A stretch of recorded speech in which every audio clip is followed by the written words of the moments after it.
Good evening.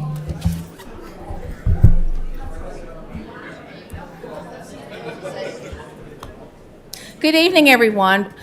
We really do appreciate everybody coming out this evening. This is exactly, we want to hear from you. We look forward to your comments, and we appreciate you being here again. We'll begin our meeting with the call to order, of course. We'll have our invocation offered by Mr. Meredith and the pledge by Mr. Tatum. So if you would stand, please. Let us pray. Lord, as we come to you this evening, thank you for everybody's here today, showing the interest in our county and everything, direction we're going. And Lord, we ask you for guidance this evening as we give us the wisdom and knowledge and courage to make the right decisions to carry your path forward. And Lord, we also this evening keep a lookout, everybody on their way home, and also the ones who were not able to come today or are facing some situations at home. Look at them, and in your name we pray. Amen. Amen. Mr. Tatum. I pledge allegiance to the flag of the United States of America and to the republic which stands one nation, under God, indivisible, with liberty and justice for all. Okay, thank you so much. So in terms of the structure for this evening, just a brief overview, if you'd indulge me for just a moment. This evening's meeting is to hold 3 public hearings, one of which is for the 26-27 budget. Then there'll be a separate public hearing on the tax levies, and then there'll be a third public hearing on the meals proposed levy. And so keep in mind that when you come up for comments, that you are coming up under the appropriate public hearing for which you want to comment. And that'll help, I think, things move a little more efficiently for all of us in here this evening. So in accordance with sections 15.2-2503 and 15.2-2506 of the Code of Virginia as amended, this is the advertised day and time set for the Franklin County, thank you, supervisors to conduct public hearings on the proposed 26-27 county budget and proposed levies. As part of the advertisement, there is a synopsis of the proposed 26-27 budget and the proposed levies. You'll see that, and that will remain on the screen for your reference points tonight. No entry in the budget constitutes an obligation on the part of the county until such funds are appropriated by the Franklin County Board of Supervisors. I will pause at this moment. Mr. Jamison wishes to join us virtually. Do we have him on the line, Samantha? Yes, he's on the line. Okay, all right. So what I would need is a motion by one of the supervisors to allow Mr. Jamison to participate virtually in our meeting. So moved. Thank you. Is there a second? Second. Thank you. All those in favor, please say aye. Aye. And all like sign? Okay, very good. Marshall, good evening, sir. Good evening. Can you hear me? Yes, sir, we can. You buzz in, let us know if you have something to say anywhere along the way. We appreciate you being with us. It means a great deal to us. Thank you very much.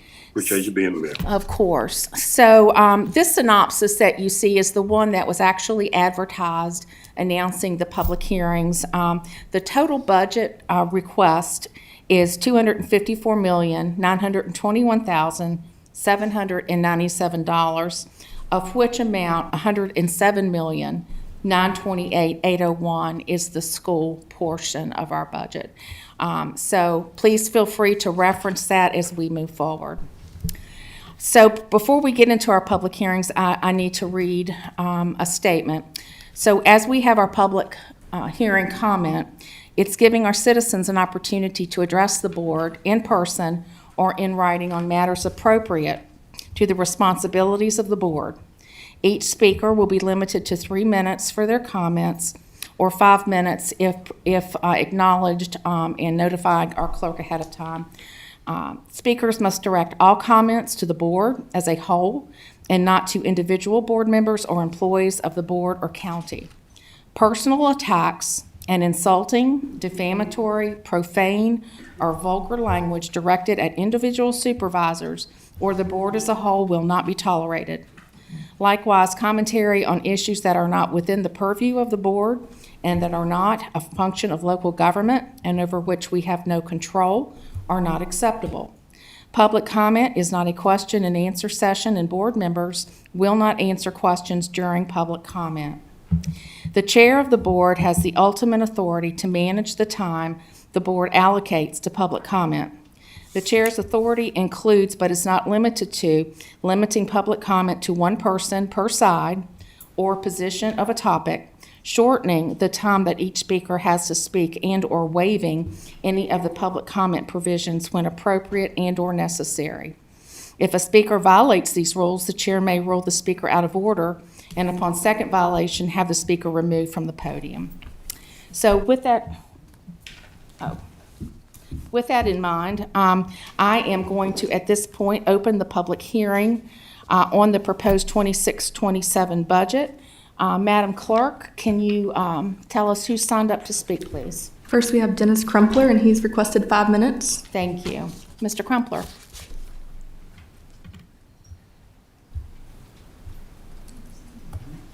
Okay, we'll move on. If he should come in late, we'll certainly, pardon? Somebody say something? We'll move on. If Mr. Crumpler should come in late, we'll circle back and get him as well. Next, we have Dawn Greer. She's also requested 5 minutes. Okay, Ms. Greer? Good evening. So, Ms. Greer, with your request for 5 minutes, are you here representing a group? Yes, ma'am. Is your group with you? Yes, ma'am. Can you have them stand, please? Okay, thank you. We just have to verify these things for the record. So thank you very much. If you'd state your name and your address, I would appreciate that. Thank you. Yes, ma'am. My name is Dawn King Greer. I reside in Ferrum, and my permanent address is in Hardy. I bring before you an opportunity and a new budget plan. Each one of you are presented with a packet. There's some issues with our current budget. If you eliminate the 18 new full-time positions that you've allotted in there, this saves $1.7 million. Now, the 12 EMT and EMS positions, those are a response to a document crisis and volunteerism. Without them, response times in rural areas like Ferrum and Glade Hill, they suffer. The Commonwealth Attorney and administrative positions, while helpful for workflow, do not carry the same immediate life-saving weight. With the school system losing over 130 students and $1 million in state funding, the county should not be expanding its administrative footprint. You can argue that until the school and the county's funding gap is resolved, the only new hires should be directly to save the lives with EMTs. A position to a 30-year commitment, each new hire adds to the county's long-term pension and other post-employment benefit programs. By saving nearly $500,000 now, the county avoids a compound debt problem. The public safety fleet deferred the sheriff's office vehicle upload requests again. By extending the life of our current fleet, 12 months, saves over $400,000. This money should be redirected immediately to security upgrades at our existing school buildings. The sheriff department needs improvement in training, not vehicles to show off. Redundancy in federal grants. Franklin County just received $607,968 in federal funding for the Franklin County Sheriff's Office radio system upgrades. This grant covers the internal tech for many vehicles. You can argue that the county should wait to see how far this federal money goes before you add any more from the citizens. Asset life cycle management. Uplifting a one-time cost that runs over $15,000 to $25,000 per vehicle. By deferring the uplift to 3 or 4 new cruisers, the county can save nearly $100,000 immediately. To balance this budget without a tax hike, we must look at the people and the hardware. By deferring the 6 non-emergency positions, pausing the sheriff's office vehicle uplifting, that's immediately $600,000 in savings. We're not done. Parks and Recreation and the trail maintenance deferral. Virginia Recreational Trails Program is currently accepting applications through May 5th. That's 3 weeks. The opportunity is an 80-20 match grant funded by the Federal Infrastructure Investment and Jobs Act. It specifically is rehabilitating existing trails and trail-related facilities. Any local funds allocated for repairs in Wades Park or Philpott Lake trails should be deferred. Instead, the county should apply for the $1.4 million available in this grant cycle. If the county was planning $100,000 in trail maintenance, moving to an 80-20 grant would save $80,000 in local tax revenue. Safe Streets and Roads for All bill. The federal government has released roughly $1 million available for the Safe Streets and Rounds for Road All program. Franklin County is at the strongest position to win this grant due to the rural and tribal area that we have. Virginia budget, HB 30, has allocated $100 million per year for the revenue sharing program. The standalone, the county produces VDOT at 50-50 match. Spending $1 of local money on a project that VDOT would pay 50 cents for in fiscal negligence in a year where the schools are losing $1 million in state revenue. The capital improvement, you're going to cancel the village improvement funds for the growth. Because if we hold our A1 agricultural district as we, the people of Franklin County, want, we keep our farms. And that keeps us in a 1988 security blanket from the data centers, which we all agree with.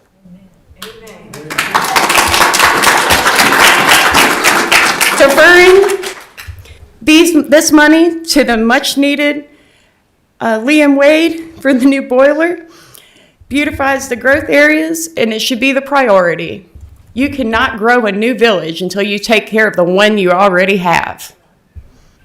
Protecting Franklin County under an A1 agricultural district is the backbone of our heritage.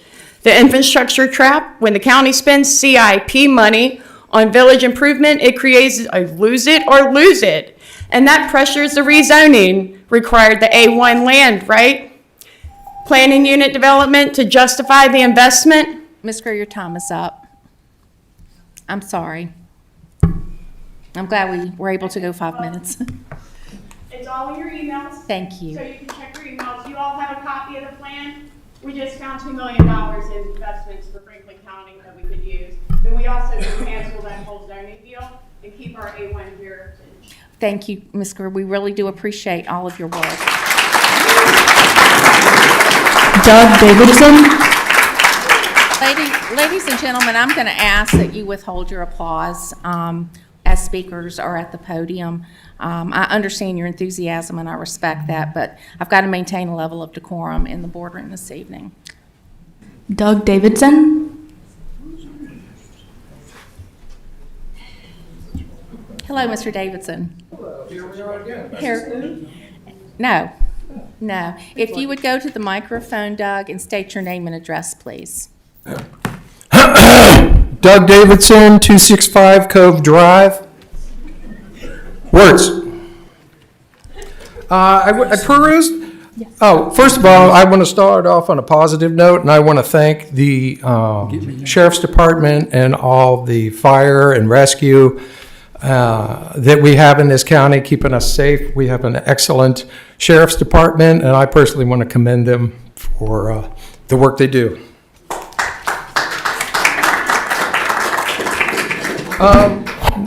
I was perusing through your lovely budget here, and the fact that you want to raise property taxes by 7 cents or whatever it is, meal tax and equipment tax is a disgrace. We have the average median salary in this county is $69,000 or just below, which is skewed because there's so much county management and salaries involved in it and teacher salaries. There's 54,000 people in this county that's been going down. Average age is 48, and we have 9% poverty in this county. And these are 26 and 25 statistics, and 16% of the children in this county live below poverty or in the poverty line. But on the other hand, the county administrator, he's doing a great job. He gets paid $173,000 a year.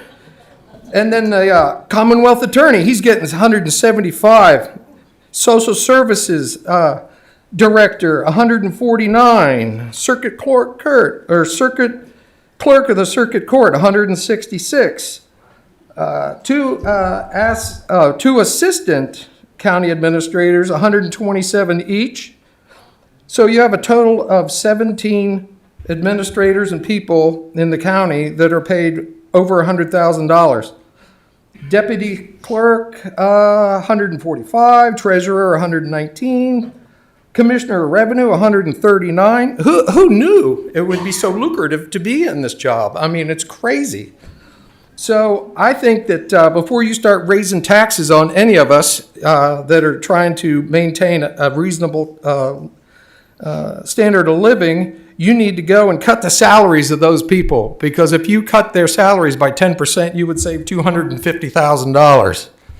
Now, the school budget, that's a laugher. You have a superintendent making $170,000 a year, and he can't even balance his own budget, and he's misplacing money all over the place. Does he get a bonus? Because, I mean, he's doing a bang-up job. And then you have 7 directors making $110,000 on average. 7 directors in the school system, what are they directing? Go figure. So you have 234 members of the school. Your time's up, Mr. Davidson. I'm so sorry. Peggy Newman. Taxation without equal representation. Save us. Don't raise our taxes. Peggy Newman.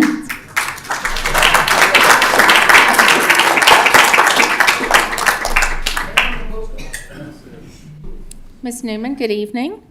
If you would give your name and your address, please. Your what? I'm sorry. I don't feel. Sorry. Can I let Dawn read my statement? Of course. Okay, thank you. Of course. I'm so sorry. Dawn, what you got?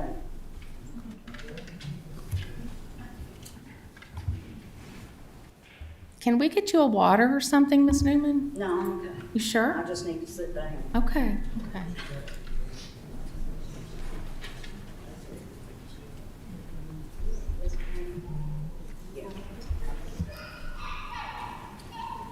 Hello again. Okay. Hi, do you have her address? Yes. Name and address? She's Hardy. My name and address, Peggy Newman, 437. Thank you. Thank you. And thank you for coming back up, Dawn. We appreciate it. Okay. So this is in regards to the grant opportunities for rural preservation. So instead of spending our CIP money on growth areas, the suggestion to the county is to pivot the grants towards keeping an A1 district. The Virginia Office of Farmland Preservation provides matching grants to purchase developmental right programs. Rather than spending $200 on sidewalks for a village that doesn't exist yet, the county should keep that money to match a PDR program.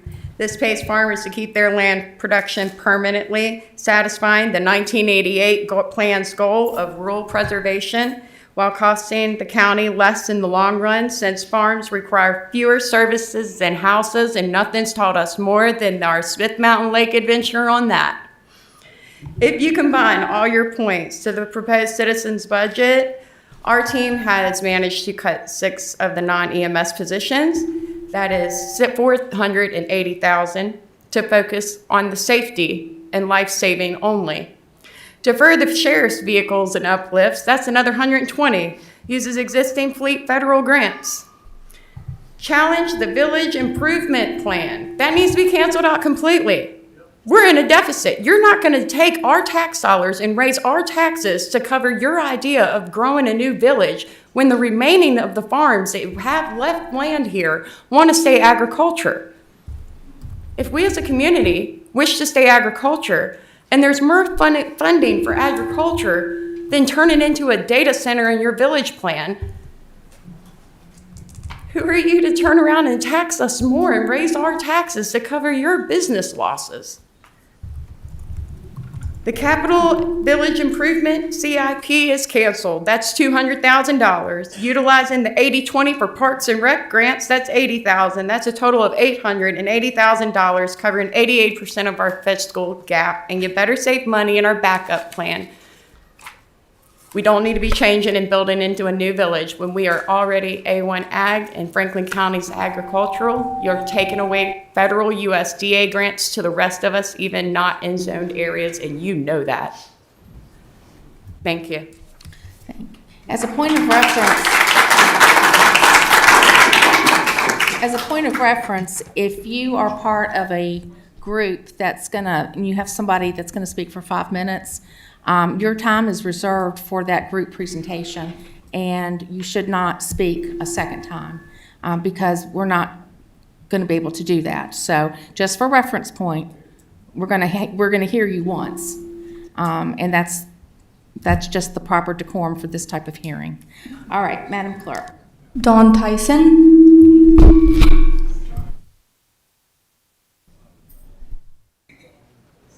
Ms. Tyson?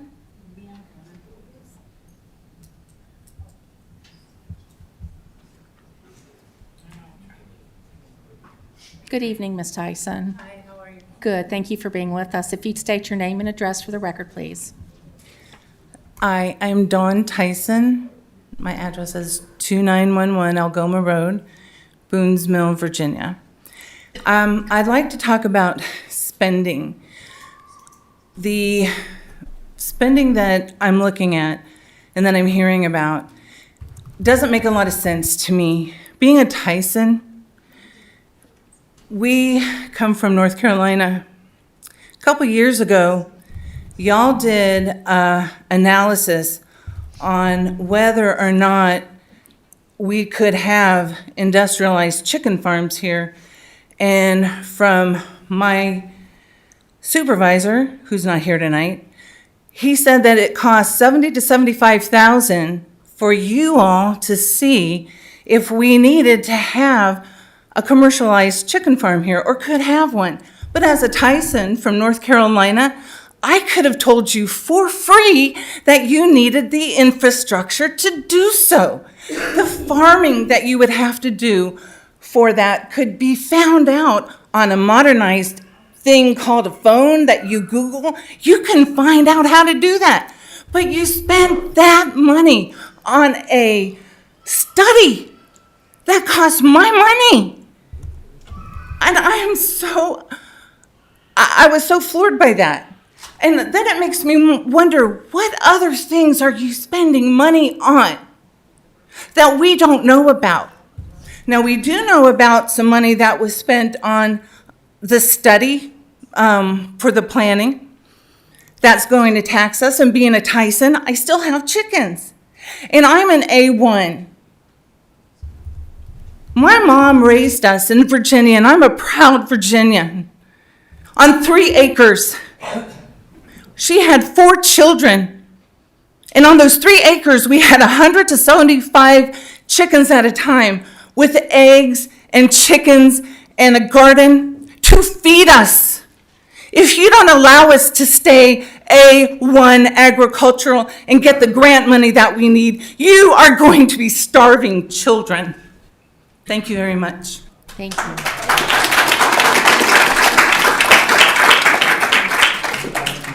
Corcoran Tyson.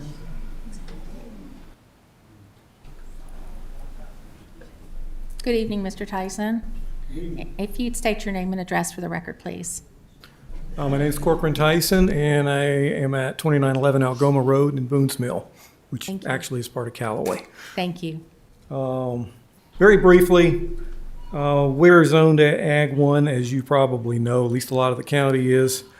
The proposed zoning rephrase basically takes away any of the freedom that any of us have to operate small farms or small farms for profit. Those things that we have to generate income. We generate income, we generate tax money. We can't generate income, we can't generate tax money. That's just how it works. If in fact they are going to be rezoned, then that would violate the 1981 Freedom to Farm Act, which was passed by the state legislature, designed to protect small farms from such incursion. The taxes that would be proposed in regards to individual implements and items are those things that are instrumental in being part of the farm. Those things really should not be taxed. And we're being taxed. In fact, we were here 2 years ago talking about property tax increases, and yet here we are again. So what's happened between now and then? You have an outside company coming in and telling you how this should be done, and yet they're not from this area, so they have no idea. I also understand that this same organization was part of a proposal down in Patrick County, which was disallowed, and I understand that the city or the county planner was then forced to resign as a result. So all in all, I don't think it's a good idea. We've paid these taxes, we keep paying taxes, and we have to ask for what? I mean, if we look up here, we got $107 million for a school budget. For how many schools? We have 12 schools in this county. That's almost $10 million a school. Some of these schools are big, some of them are really small. So, I mean, there's lots of meat here to look at. So I don't think by and large we should be considering raising taxes again after we just did this 2 years ago. Thank you. Thank you, sir. Willis Bruggeman. Willis Bruggeman.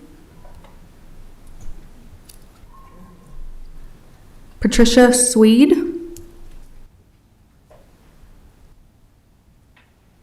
Good evening. If you'd state your name and address for the record, please. Sure, it's Patricia Sweat. I Okay. know it wasn't my idea. Just like you sweat. One Countrywood Lane, Rocky Mount. Thank you. You're welcome. Thanks for having everyone here. I wanted to read a quote. It's a good one, and I'm not that bright, but I can understand it. Leaders have devoted themselves to politics, little knowing it seems that political independence disappears without economic independence. That economic independence is the foundation of political independence. And I don't know if you all know who made that quote. It was Booker T. Washington, a pretty important guy to Franklin County, okay? Born and raised in an agricultural area, had a lot to do with agricultural and quite successful. And that plays a lot into what's going on right now, I think, and very relevant. And this is an agricultural community. That's why I moved here 24 years ago. It drew me to have that kind of self-reliance. And I think everyone here wants to keep that. That's part of community. That's who we are to our core. And when I see things like the Berkeley Group, and I wanted to know, who are they? And why do we need them? And they're quite popular in Virginia. As a matter of fact, I myself, because they didn't provide a list, I found a list of all the counties that I ran out of time. I didn't run out of counties that I could get. They are working for us, Franklin County. They did assessments for York County on personnel and zoning, and write up all these ideas that what you can do to implement in your county. Charlotte County on zoning, and heavy on solar policy changes for land use. Rappahannock County, zoning. Patrick County, zoning, land use, and Berkeley tried to push for changes that were counter to current land use for solar, and Patrick County subsequently severed ties with the Berkeley Group. Northampton County they gave ideas for Northampton County to make changes to having short-term leasing and having regulation. King George County, City of Martinsville, Accomack County. The Berkeley Group has strong ties to solar farms. Henry County, comprehension plan, and they paid the Berkeley Group $212,139 to rewrite it. The Berkeley Group was able to receive from the VMS that is, $8 million of taxpayer money, part of the Virginia housing development. They paid the Berkeley Group to give them some ideas on a 5-year strategic plan outlining how to best allocate funds. But that was taxpayer money. I want to know more about the Berkeley Group. I want to know who they are and why do we need them to do this? Why is every county going to them for some type of revisions and ideas? Why do we need to pay them? What did we pay them?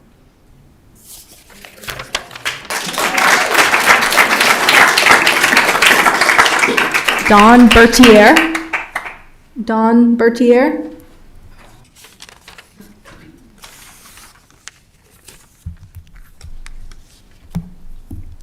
Good evening, sir. Good evening. If you'd state your name and address for the record, please. Thank you, ma'am. My name is Don Bertier. I'm at 430 Hartwell Drive in Hardy. May it please the board. I'd like to call your attention to pages 50 and 59 of the proposed budget. Hardy Volunteer for over 50 years has served both sides of the county line and is the primary first due company for our area. As a citizen of the Gills Creek area, served by Hardy Fire, I'd like to understand why the county has apparently singled out Hardy Fire as not being worthy of financial support, yet still serves the county. As shown in the budget book, there has not been any planned allocation for Hardy in recent years. In fact, there's been nothing since 2019. There was a budgeted amount last year, but it appears it was reallocated to the Company 11 Marine Group.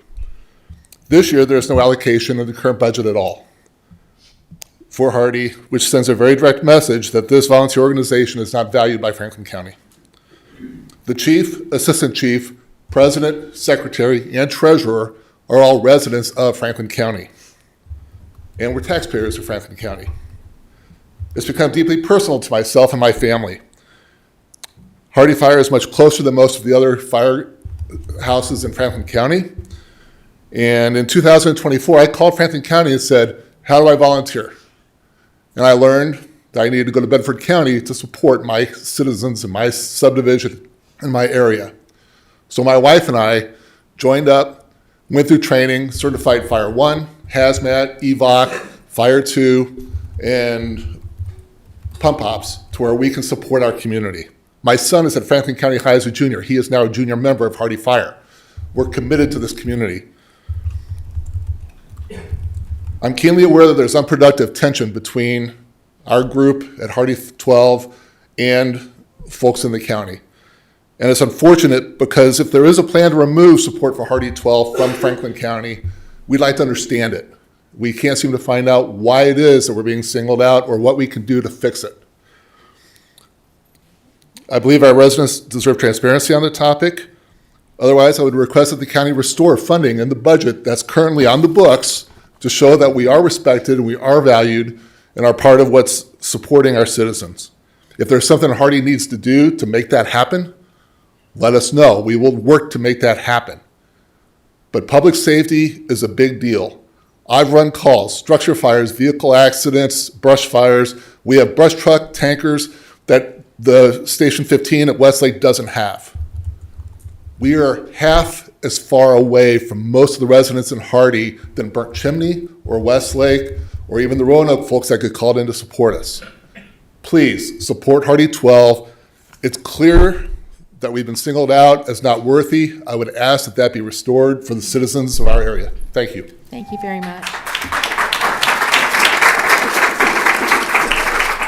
Sandra Altus. Sandra Altus.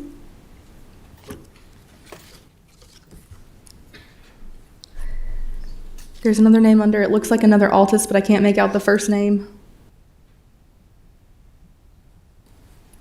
Okay.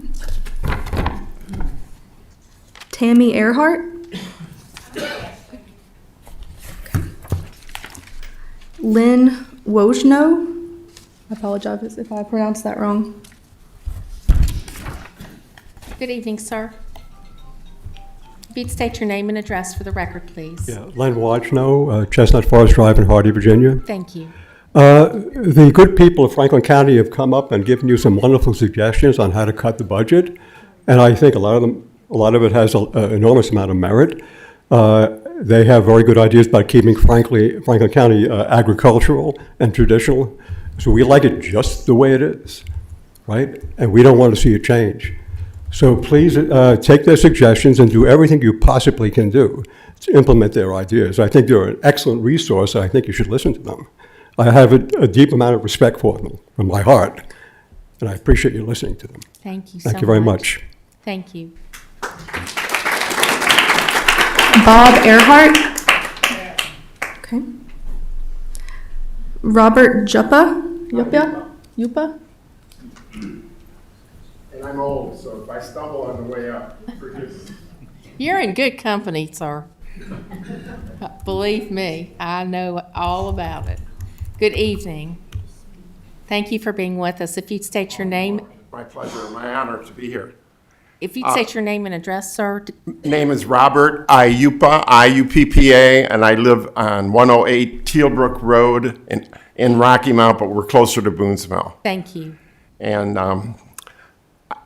first of all, I come here in peace, all of you.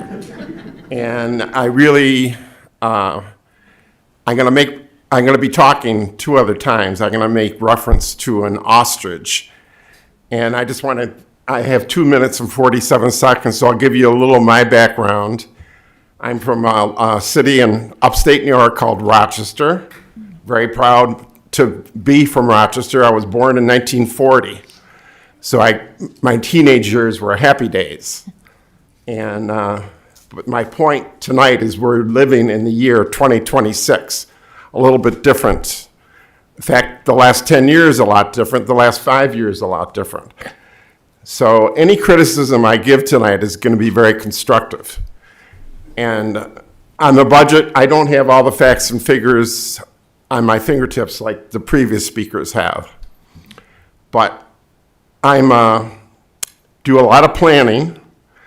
I still work in Rocky Mount, and I have a company, and we always plan a year ahead. Any event that I do, we plan a year ahead, and I'm quite disappointed in what happened to our school system this year, being blindsided the way they were blindsided. And a lot of surrounding counties are having the same, different problems, but the same thing with the school systems. It's without a doubt our biggest asset, the children of Franklin County, and we got to do the right thing for them. So my advice to all of you is I taught this in leadership class, the art of asking questions and developing relationships. The people on the school board have got to be operating from an offensive position. They've got to know what's going on when money's coming to them from Richmond or wherever it comes from.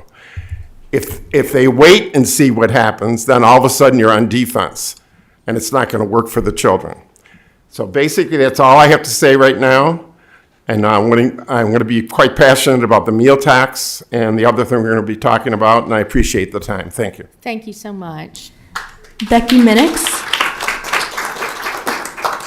Becky Minix.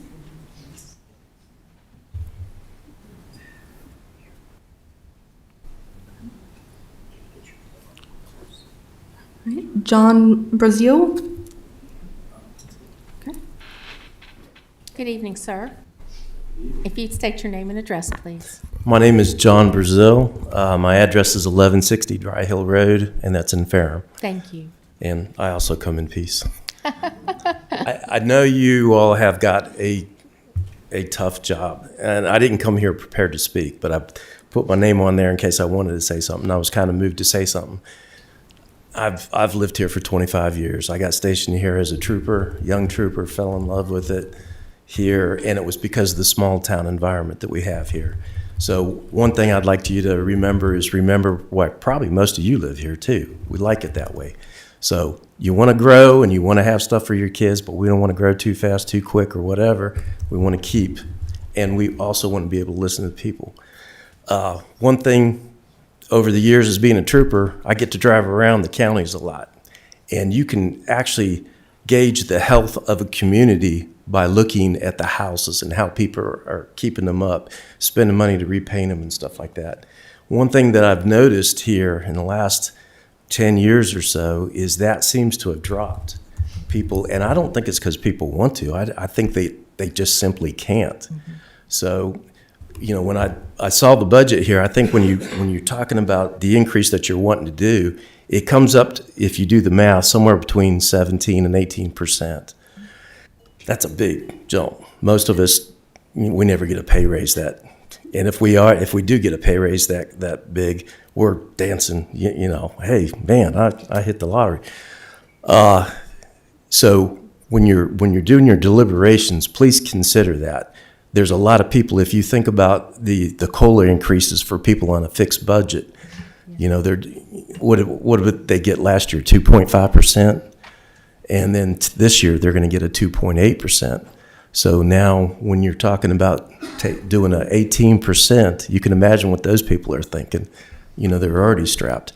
And I think a lot of people are upset, not just by what's going on here in the local community, they're upset by what's going on in the nation and also at the state level. You know, we go from having a statewide surplus, and now they're taxed, and we've got more taxes coming down the road than we ever dreamed of. So they're already upset about that. But this is where the people can come and meet face to face with people making the decisions. So please consider that. You know, this is what's motivated me. We got to start somewhere. Start at the ground level here, and hopefully it'll go up. But that's all I have to say tonight. Thank you very much. Bhakti Ananda.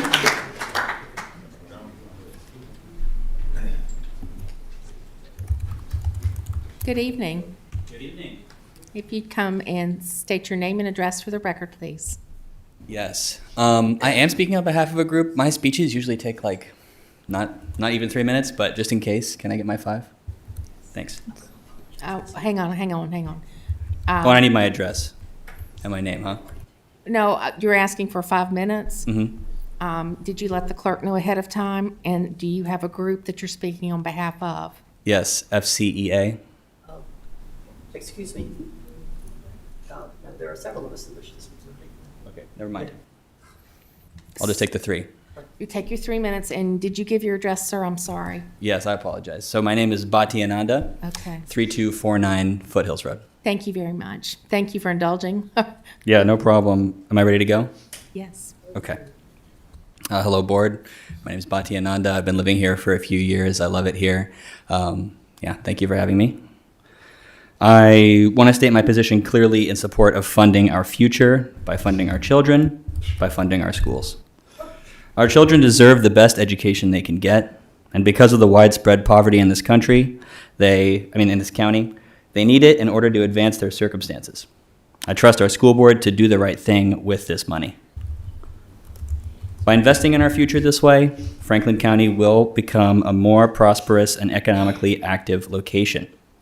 More small businesses will come up, which will create more spendy citizens, which will in turn be able to give back more to Franklin County instead of money leaving the county to, big corporate box stores and such.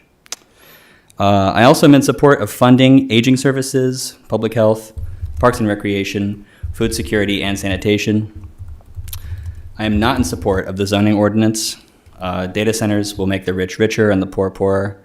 It will cause money to leave the county, and it will pollute our water and air. By making smart decisions that take the interests of our proud working class into account, we can make this county revered for its educational prowess and economic stability. Thank you all. Thank you very much. Lauren Walk.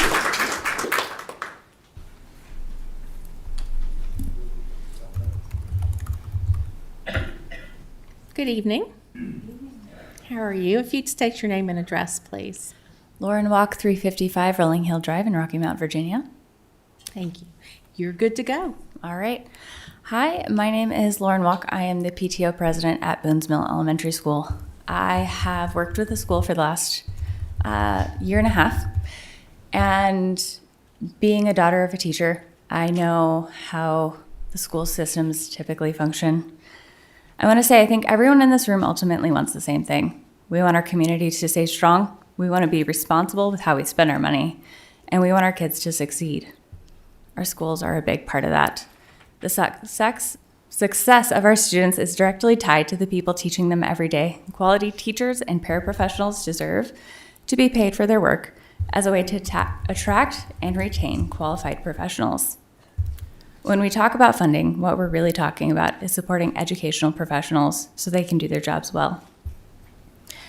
I also understand that no one here takes taxes lightly. I don't either. We've had many suggestions here for grants that should be utilized to alleviate the pressure put on citizens. It's important to fund what public services we have and take care of programs in use before moving forward with funding new housing and building developments. If we create an environment where our county thrives, more businesses will come. This isn't about politics. It's about making sure our kids have the opportunity to succeed and that our community stays a place people want to live, work, and raise families. We need to find a sustainable way to support our citizens, our community, and our schools without relying on taxes continually to increase. We need to find a sustainable way forward. We are all in this together. Please consider pouring into industries here to help fund our needs. We've had suggestions for how to raise agricultural development to help fund these things. I suggest you look into that and see if that is a viable option. I hope we can keep this in mind as we make these decisions. I know they're heavy and I know they're big, but they are important. Thank you. Thank you. Sama Ananda. Sama Ananda. Good evening. Good evening. How are you, sir? Very well, thank you. Please state your name and address for the record, please. Yes, my name is Samuel Joberg. I live at 3249 Foothills Road in Callaway. Thank you. I'm going to keep my address brief. I'd like to thank you all for making the space for this to happen and for us all to have discussion. I know that it's very important. I am a young person that recently moved to Franklin County in the last few years, and I will be starting a family here in the next couple of years as well. I love Franklin County. It's a beautiful place, and I know that education is one of the most important things for rural communities and for all communities of any kind. So, given all the variables, to me, 54% of the budget going to improving our educational systems is a worthy use of those funds, and I'm in support of that proposal. Finally, I'd like to speak against the zoning ordinance for the purpose of specifically the data centers. I know that data centers are not going to improve the lives of people in this county in the long run, and barely in the short term, especially considering the environmental impacts as well as the economic impacts. That's all. Thank you. Thank you very much. Shannon Brooks. Good evening, Shannon. If you'd state your name and address for the record, please. You could probably state my name and address by now. I was getting ready to say, I should know that. You should know that. I'm Shannon Brooks. I live at 1680 Standiford Road, Union Hall, Virginia. And I'm here tonight as a teacher in your school system. I had not planned to speak tonight. I really hadn't. I was just going to sit and watch, but I felt like I needed to speak. This is not a fun meeting. Folks are mad. I get it. I'm mad too. I just paid $50 for half a tank of gas. I paid $60 for a bag of groceries, and it did not include cookies. I'm mad because my right knee seems to think we're working part-time now, and my left knee has decided to just retire early altogether. It's okay to be mad. Anger can drive action. But we need to be mindful that anger can cause us to pull apart instead of together. I want to talk about the taxes. I have a very unpopular opinion. I think we need to invest in our county. And I believe we need to raise that tax rate. Nobody wants higher taxes. I sure don't. But I sure like what they pay for, and I think a lot of people do. I like having emergency medical technicians and fire services. I like having good schools. I like having parks.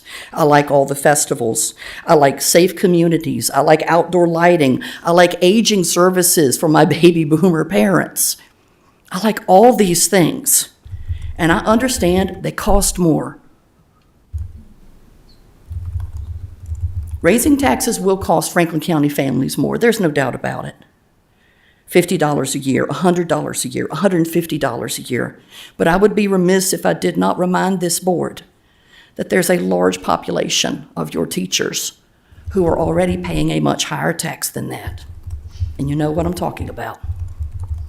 $10,000 a year in some cases that they give up by staying with Franklin County. We can be mad about budgets, we can be mad about salaries, but ultimately those things are transparent and they are within our power to do something about. If we don't like what we see, we need to educate ourselves and do something about it. And I am pleased to see the crowd here tonight participating in this process. And I can only speak for myself. But by golly, if I'm going to spend $50 on something or $60 more on something or whatever, I want it to be in my county. I want it to be for my county. I don't mind paying more if it's for my community, if it's an investment in my children, my neighbors, your neighbors, the people behind me, the people sitting in front of me. Because when you come right down to it, what else is worth investing in except each other? That's what I think anyway. I hope you think so too. Thank you. Thank you, Shannon. Appreciate it. Arthur Rice.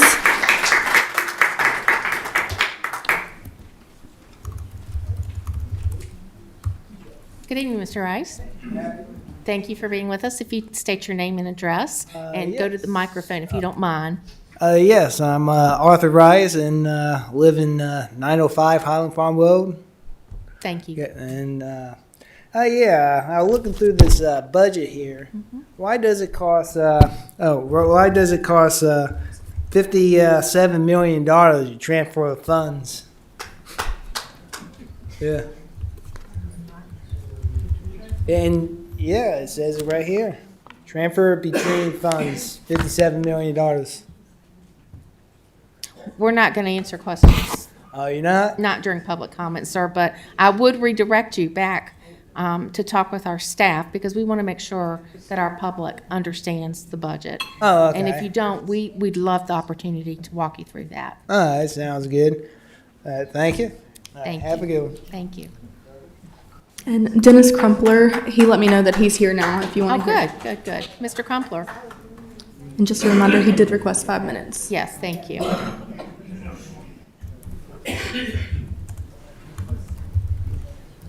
Good evening, Mr. Crumpler.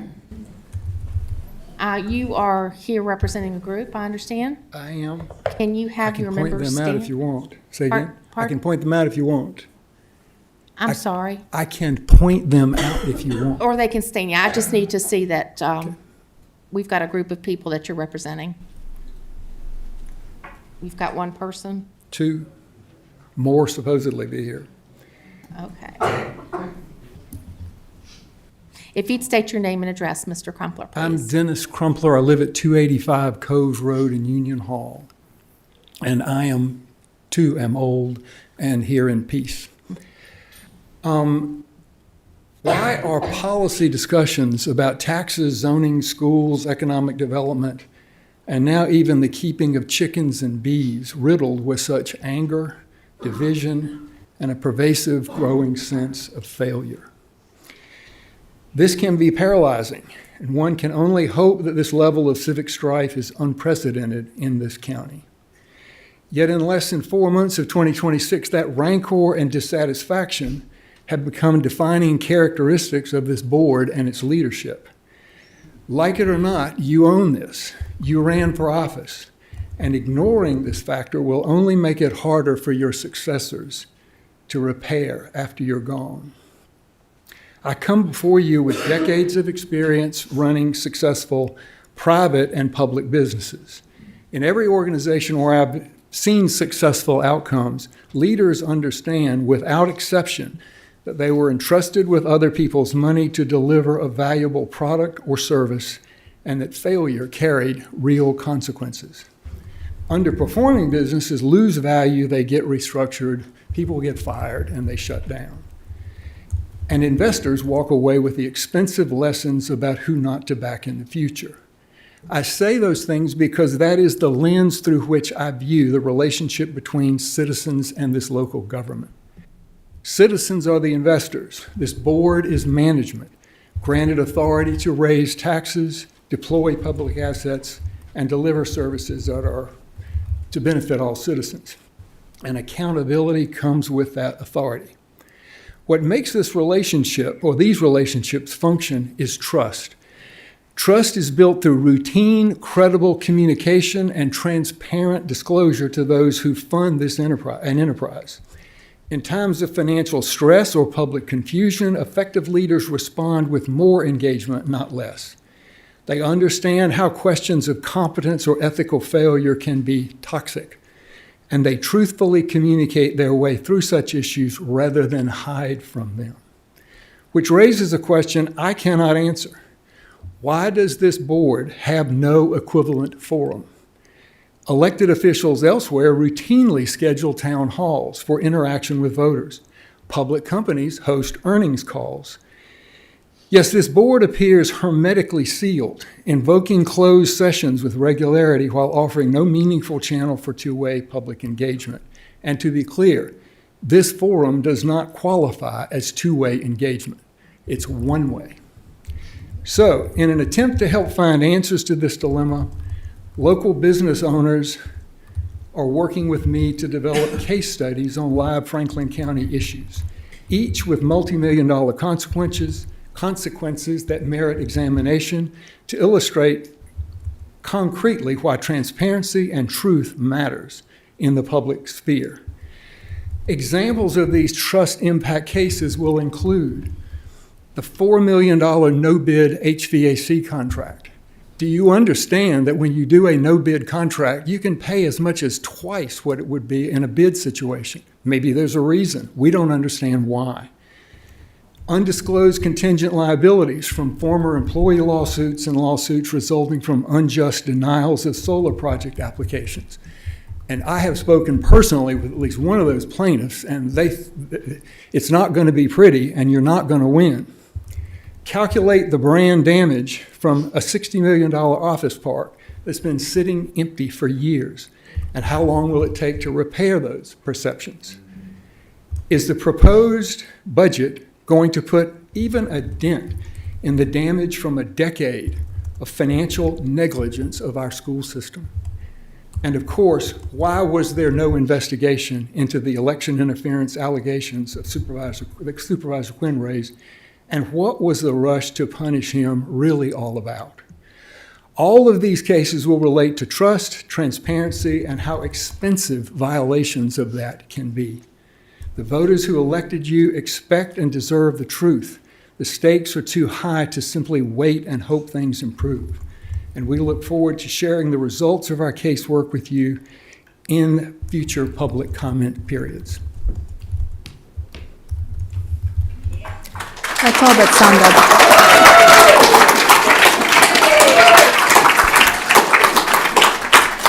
Okay, I'm going to close this public hearing on the 2026-2027 budget.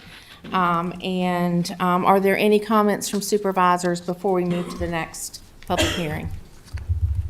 Okay, hearing none. I'm going to open the next public hearing to set tax levies, proposed tax levies, I should say, for the following classes of property.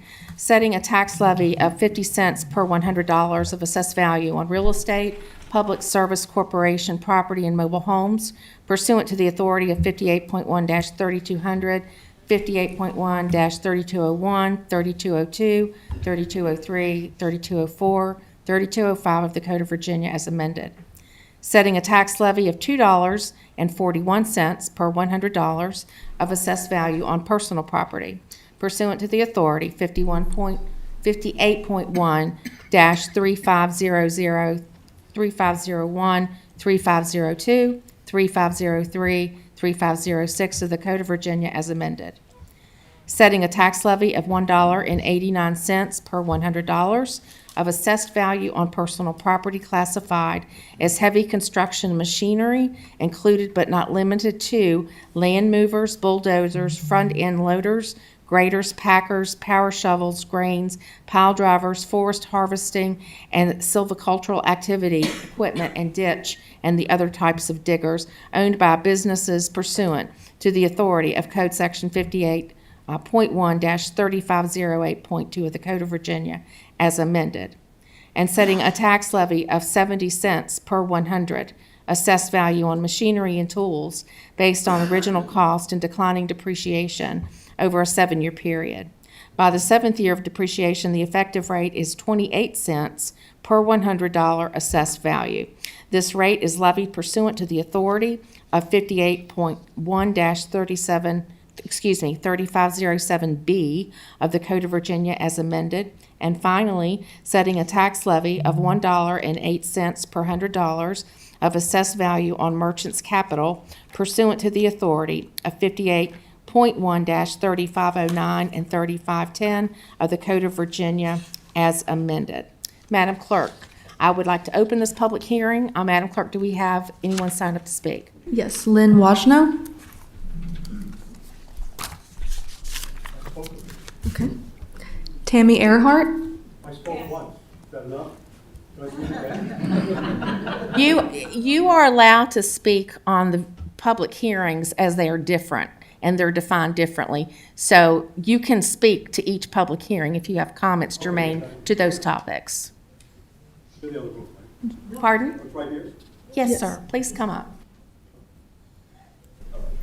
We just need to make sure the comments stay focused on the purpose of the public hearing. You know where I'm from. You need to say it again. Okay. Yeah, I was listening to a lot of the suggestions that people made. I Sir, think can that, I get you, just for the record, to state your name and address again? Len Wajno again, Chestnut Forest Drive, Thank you. Hardy, Virginia. Thank you. Yeah, I listened to a lot of the diligent people speak, and again, I think they have wonderful suggestions. I think that everything that someone does on another level, they're accountable for, and it will come back to them. Everything we do, every thought we partake in has a consequence. Every decision we make, every action we do has a consequence. Moral and ethical conditions are important. And again, as far as education is concerned, me and my wife were special ed teachers in Franklin County. We did homebound school. We taught geometry and all the subjects. And throwing money at a problem, at the on the physical level, you need certain heatings, certain physical building improvements that can't be delayed. But I think you should use local resources. There are some very good local companies right here in Virginia. I know you were originally going to the bid system, and then somehow you changed your mind, and then you went back to using. Is it ABM? It's again? ABM, yes, school You board. decided to use that. I think that was a mistake, because they're out of this. They're not a resource of this area of Virginia.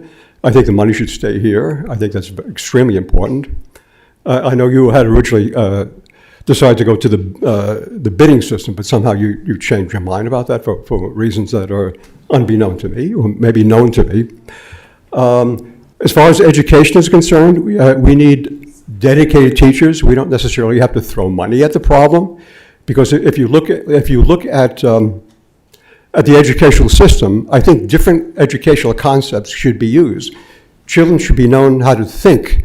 They should be taught the truth in history. They should be taught the truth of economics, how this country is run economically, and how all the corporate entities have been corrupted. In fact, every aspect of our society has been corrupted, and we're all trying to change that.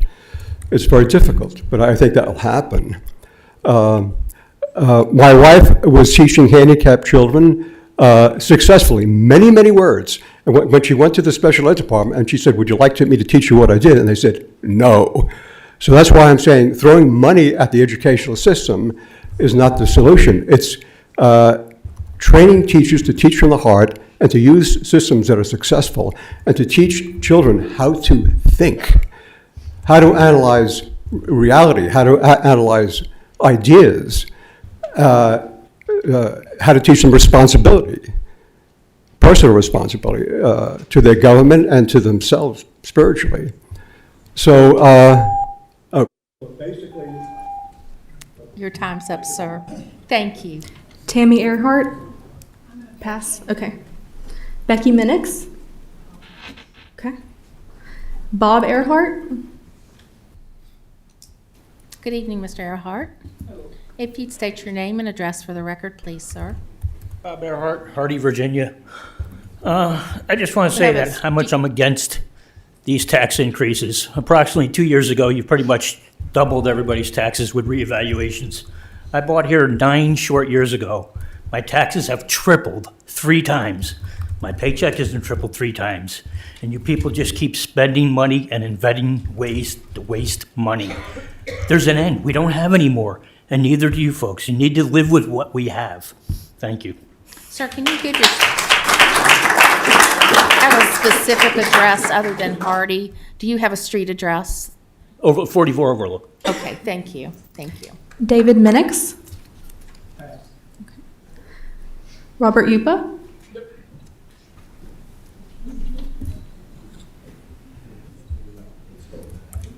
Is my time beginning? No. That's pretty clever. Pretty clever. Okay. If you'd state your name again. Robert Ayupa, 108 Tealbrook Drive. Thank you. Rocky Mount, Virginia. Tealbrook Road. So I made reference to an ostrich a while ago, and I just want to give you a little thumbnail sketch why I said that. In 1994, I retired from the wholesale meat business, and at that time, ostrich was a fad. So I was sent to Ohio State University, probably the best agricultural school in the United States, and I studied ostrich for a week, so I'm pretty astute when it comes to ostrich. And I heard a comment recently, and I've read things in notes where they mentioned because of inflation, you're going to have a 3% increase based on what you had. You're talking about a lot of money, $6 million or whatever it was. So there's 2 things that I want to point out. And there's a gentleman here that I respect very much, and he used the word austerity. So while in attacking the budget, not only do you have to cut costs, and I think each supervisor, there's a lot of talent here tonight. Would you agree? Yes or no? Supervisors, yes? So maybe each supervisor, like my supervisor in Blackwater on Tealbrook, could come to me maybe 3 or 4 times a year and say, Robert, what do you think? And maybe invite other constituents and get feedback, how to become creative in attacking the budget and how to cut costs. So in other words, the facts and figures I don't really care about. What I care about is being creative and finding money, finding ways, and meeting the needs of the students. We're very lucky to be in Franklin County. We came here, we bought our house the last day of August of '99. We moved here in 2000. We went to the Apple Festival in Boonsville, and the first person I met was the sheriff's father. And he said, Robert and Sue, welcome. And we've been welcomed ever since to Franklin County. Susan and I are blessed to live here. That being said, there's a lot of talent here.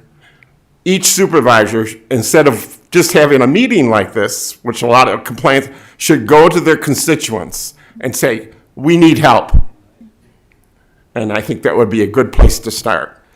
And then I'll finish up my comments when I get to the meal tax, and I'll tell you real quick, I'm a master chef. I was in the wholesale meat business, so I know a little bit about culinary. And I'll talk about that in my next. Thank you very Okay. much. Thank you for listening. John Brazil. Right, that's all who signed up. Okay. I will, at this juncture, close this public hearing. I appreciate all of the speakers sharing your thoughts with us. So I'm going to close the public hearing. Are there any comments from supervisors before we move on to the next public hearing? Okay, we will move on. I will open the public hearing on the proposed amendment to Chapter 20, Section 20-279, Meals Tax Levy and Rate of the Franklin County Code as advertised. Consider a proposed amendment to Chapter 20 of the Franklin County Code to be amended as follows. Chapter 20, Section 20-279, Meals Tax Levy and Rate. The proposed amendment would read, "There is hereby imposed and levied by the county on each person a tax at the rate of 6% on the amount paid for food and beverages purchased from any food establishment, whether prepared in such food establishment or not, and whether consumed on the premises or not." So, Madam Clerk, do you call your first speaker, please? Dawn Greer. Thank you.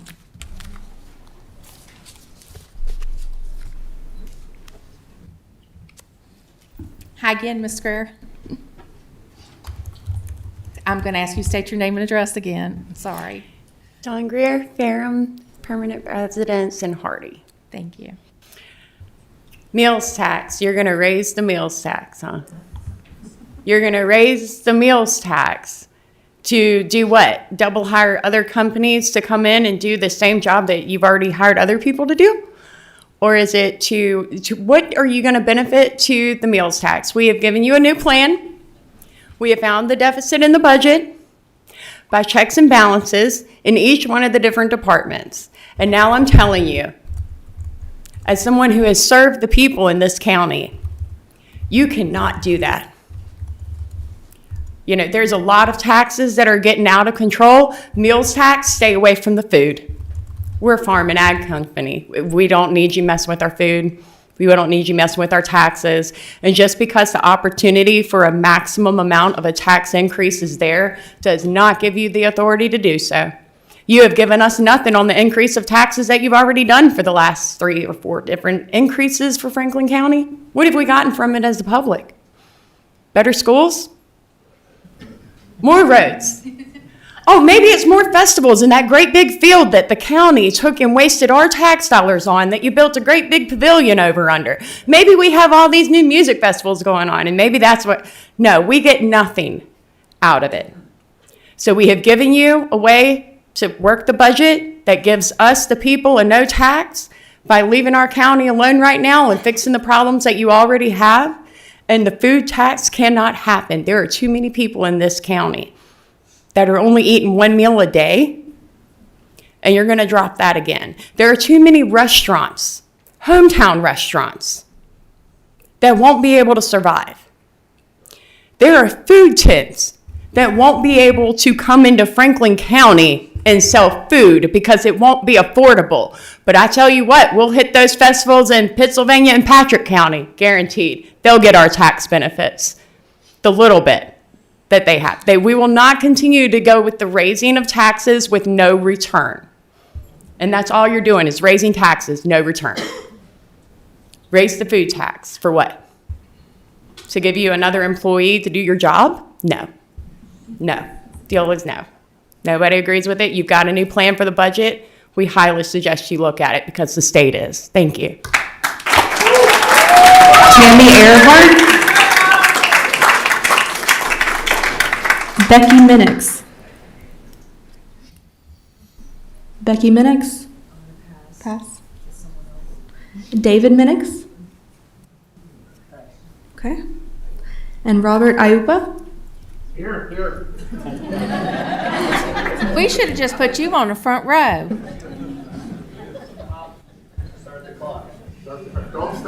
No, we're not starting the clock. Okay. You know the rules. There are the rules. Robert Lewis Ayupa, Thank you. 108 Tealbrook Road, Rocky Mount, Virginia. Thank you very much. Okay. Tonight, we have some very sharp restaurateurs in the audience. One is the part owner of Arrington Enterprises. Anybody who knows Arrington Enterprises knows without a doubt it's the best restaurant group in Franklin County, maybe in all of Virginia. I'm from Rochester, New York. I was an executive chef there. Now I'm a master chef.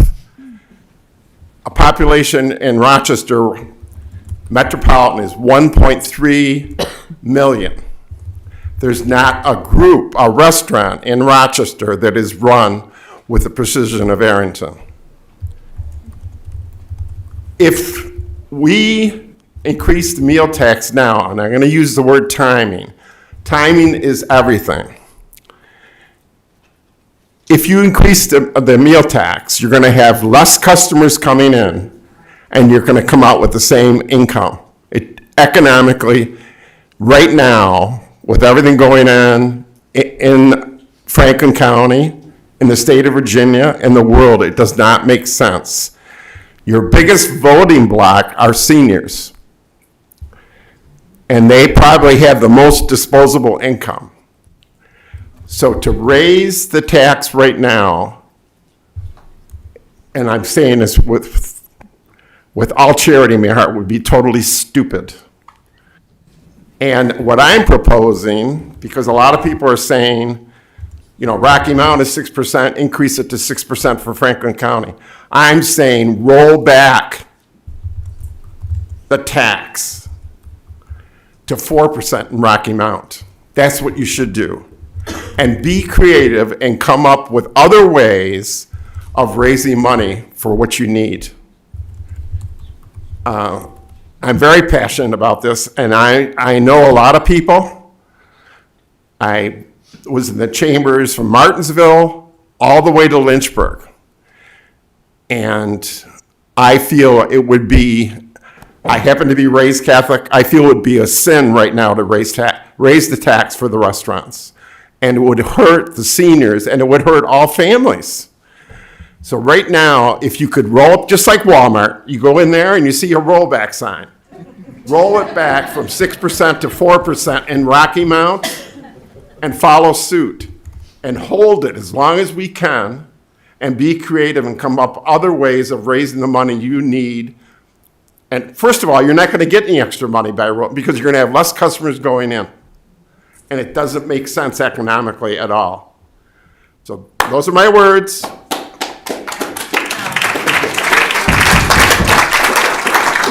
There is no one else signed up. Okay, very good. Thank you all so much for sharing your thoughts and concerns with us. I am going to close this public hearing.